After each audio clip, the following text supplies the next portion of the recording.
Atëherë anemia është problemi mjekësor i shpeshtë.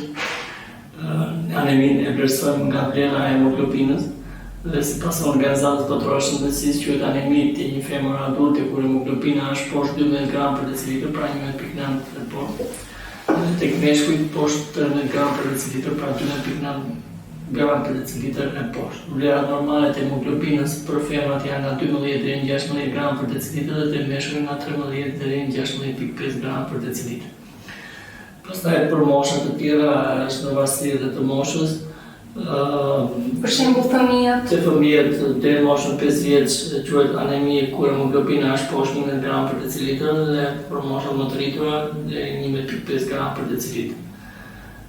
Klinika e anemisë nuk varet vetëm nga thjesht prania e hemoglobinës së ulët, por varet edhe nga mosha e pacientit, sa më e re jetë mosha e pacientit, aq më mirë suportohet anemia, varet nga shpejtësia me cilën instalohet anemia, një anemi që instalohet gradualisht, që janë anemi nga mungesa e egrë, nga mungesa e vitaminave, janë anemi që nuk kanë klinikë të shprehur, përkundërsa ato që vijnë nga instalimet e menjëhershme, siç janë nga hemorragjika akute apo shkëmbim të shpejtë rrugë të kuqe, klinika është më e shprehur.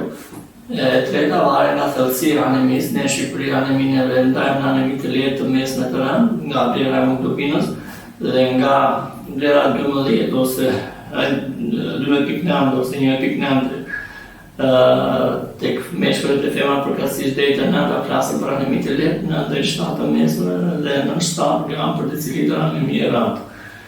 Varet edhe nga aktiviteti fizik i pacientit. Duhet ta theksojmë që anemia e kanë të shprehur ankesat në aktivitet fizik, ndërsa në qetësi është më pak e shprehur klinikisht.